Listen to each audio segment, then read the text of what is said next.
இந்த தேர்தல் இந்த தொகுதிக்கு மட்டுமல்ல, தமிழ்நாடுக்கு மிக முக்கியமான ஒரு தேர்தல்.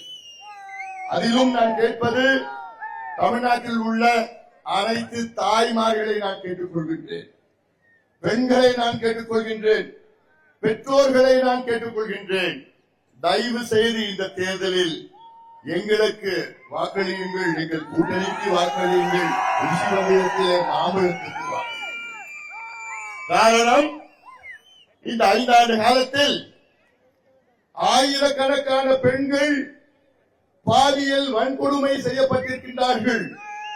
பாலியல் வன்கொடுமை என்றால் உங்களுக்கு தெரியும், கெடுத்து பெண்களை எத்தனையோ பெண்களை கெடுத்து கொலை செய்கின்ற இந்த கேடுகட்ட திமுகவை துரத்தி அடிக்க வேண்டும்.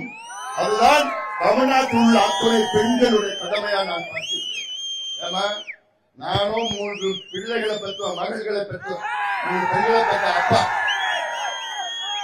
தமிழ்நாட்டில் ஒரு பெண்ணுக்கு கூட பாதுகாப்பு கிடையாது, பெண் குழந்தைகளுக்கு பாதுகாப்பு கிடையாது.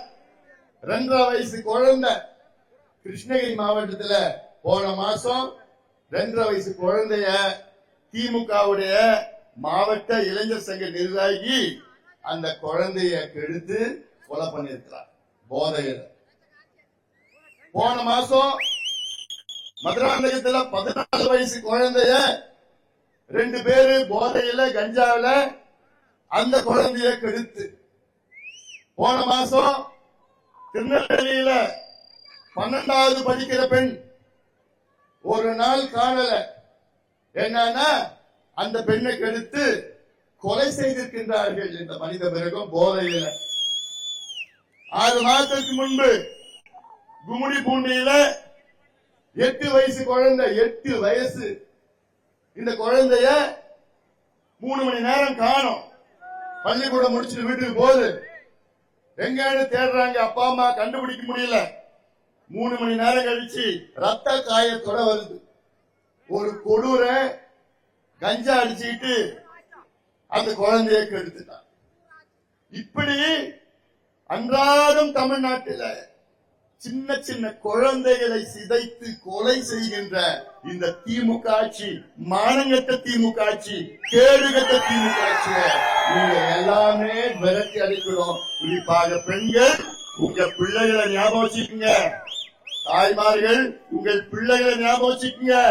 பெற்றோர்கள், உங்கள் பெண் பிள்ளைகளை ஞாபகம் வச்சுக்கோங்க. தமிழ்நாட்டுள்ள அத்தனை பெற்றோர்களும் உங்கள் பெண் பிள்ளைகளுக்கு பாதுகாப்பு வேண்டும் என்றால் இந்த திமுகவை விரட்டி அடிக்க வேண்டும், புரட்டி அடிக்க வேண்டும்.